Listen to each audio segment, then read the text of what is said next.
Happy St. Patrick's Day, everybody. Welcome to Mets Daily. I'm your host, Jake Brown, at Jake Brown Radio. Happy holidays. Hope you're watching this with your loved ones. You might be drinking, whatever you're doing. I am part Irish and Italian, so the Irish in me says Happy St. Patrick's Day to all of you. It is a Monday, March 17th, 2025. 10 days away. Can you believe it? We'll start doing position by position breakdown soon. We'll give out our predictions next week.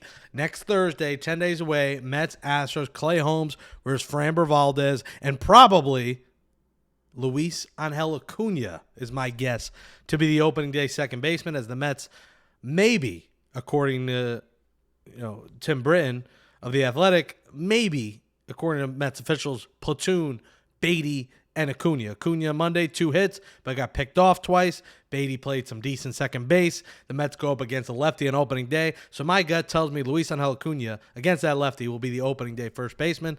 And then when there's a righty on the mound, Brett Beatty will play. Well, we're getting closer and closer, and guys are flying down. And luckily, he's okay. That's Jesse Winker. And smash that thumbs up on this video, of course. Make sure to do that. Jesse Winker left the game Monday. He hit a ball and then he kind of fell awkwardly, or his leg felt weird. Good news, just a cramp. He says he should be fine. He got treatment. It looks like he will be okay. So Mets dodged a bullet there. I was going to say, if there was anything serious, Alexander Canario had a good shot to maybe make this roster. It's nothing serious, which you should be happy about. Canario did homer. It was a split squad game on Monday. Both games on TV. You get 4 games a week not on TV, yet there are 2 on TV in one day on different channels on SNY and MLB Network. So there was a lot of Mets action to watch on Monday. So that was one positive update on an injury from Monday. Another positive is Brandon Nimmo playing the outfield, and this time he's saying 90%. I mean, this percentage seems to change every day. It's gotten out of control with Brandon Nimmo.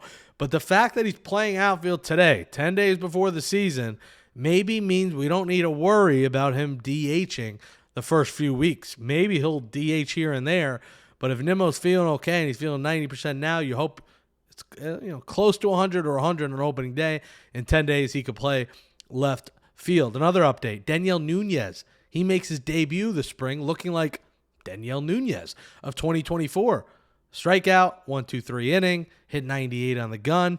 Great sign to see Daniel Nunez finally on the mound, looking good and being a key part of this Mets bullpen. Another update, Jose Butto, who hadn't pitched since March 7th, had some groin issues. He was back, and he had a scoreless inning. So Nunez, debut, great. Butto, back, great. Brandon Nimmo playing left field, feeling 9% good. Jesse Winker gets hurt, but he's fine. It's just a cramp. So those are your injury updates from Monday and from the Mets. And one guy you saw on Monday pitch really well was Griffin Canning, who continues to have a great spring.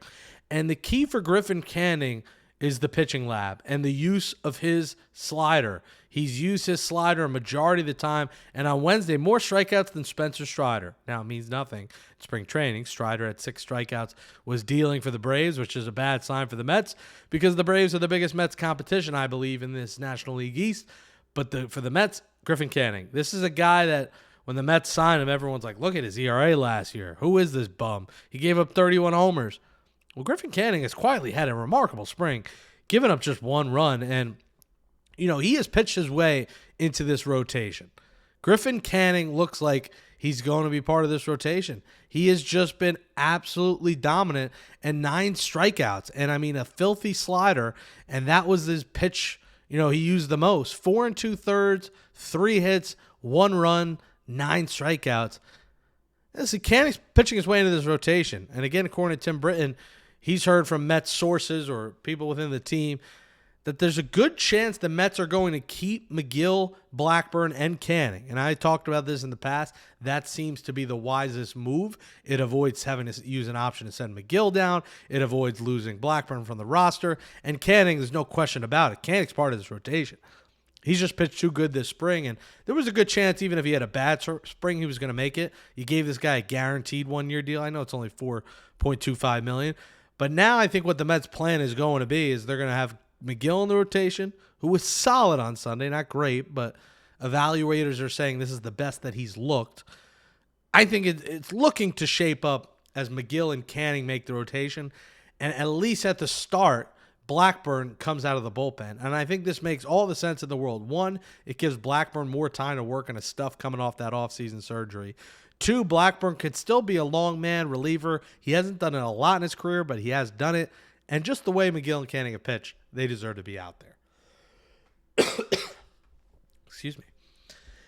So that looks to be the Mets' plan. And their plan in terms of days, they're going to be easing Kodai Senga into this rotation. So to start, it appears that the Mets are going to start Senga on April 1st. That is not an April Fool's joke. It'll be Kodai Senga, the first against the Marlins. So Clay Holmes is the opening day starter in Houston on the 27th. There's a chance the Mets go with 3 righties to open up because the Astros have a righty-heavy lineup outside of Yordan Alvarez. So, it looks like the Mets might go with Holmes, McGill, Canning in some order of the McGill, Canning 2 and 3.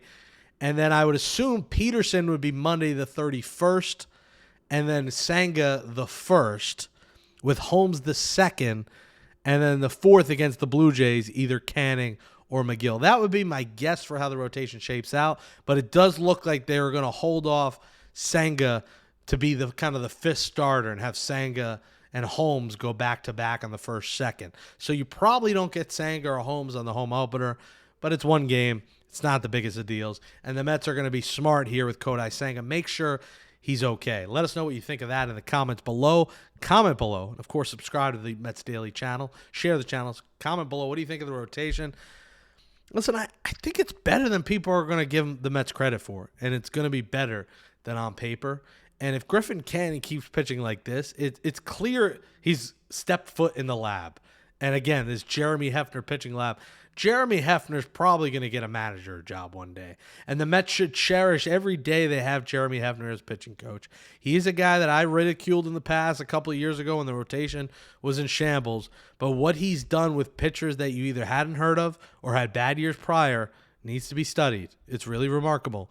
And I think what you might see out of Clay Holmes, what you might see out of Griffin Canning, what you might see out of Tyler McGill, it's a credit to, it's a credit to Jeremy Hefner, but this entire coaching staff.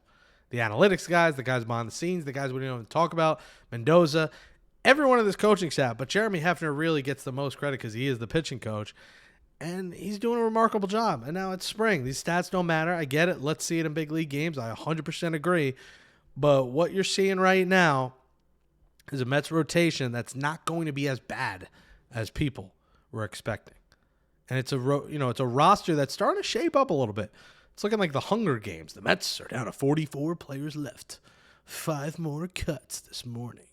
And as you look at the cuts, it's catcher Chris Williams. It's infielder Luis De Los Santos. First baseman Joey Meneses. His left-hand pitcher Anthony Gose. And it's right-hander Sean Reed Foley. So Reed Foley we've talked about on here. Reed Foley was a guy that the Mets, almost lost, but they ended up keeping him because he made it through waivers. Gose is a guy they took a shot on. That probably starts in the minors. Joey Meneses was an offseason early pickup back in November, who we always thought was going to be in AAA. And then if Alonso or Vientos were to go down, there's a chance you maybe call up Joey Meneses.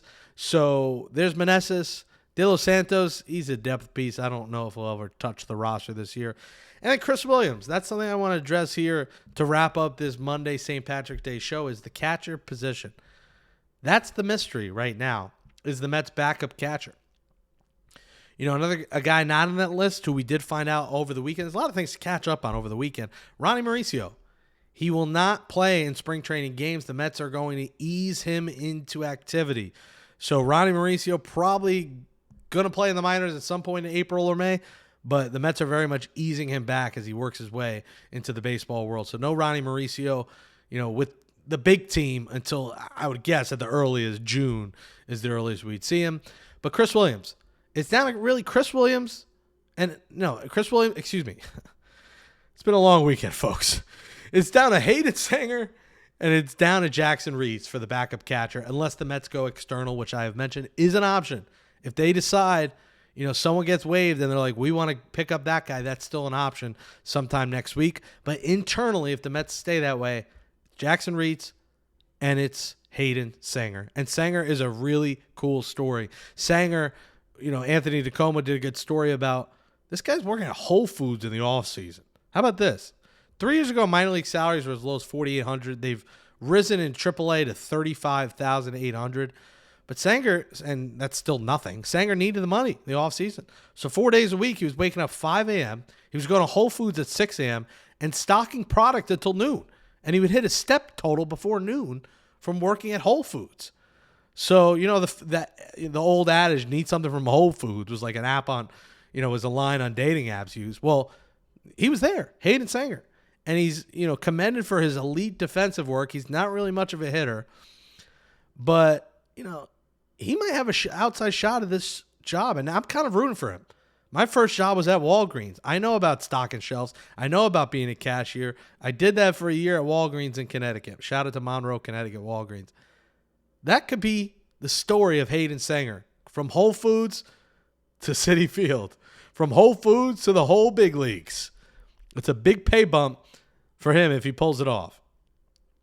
Jackson Reitz, the only one with big league experience. So Chris Williams, probably in the minors, and it's down to Reitz and Sanger. My guess is Reitz makes it because he does have the major league experience, but I do think the Mets still will go after a catcher as well. I'm Jake Brown at Jake Brown Radio. Follow me on all social media. Subscribe to my YouTube. Smash that thumbs up in this video below. Let us know, what catcher do you want? Do you want someone external? Do you want them to make a trade? Do they sign McCann? What do they do to back up Luis Torrens until Francisco Alvarez returns sometime probably in early May from his injury? Have a happy St. Patrick's Day, everyone. Have a drink, have a beer, have a green beer, green eggs and ham, and you'll catch us tomorrow as we are less than 10 days away from opening day right here on Mets Daily. Thanks for watching.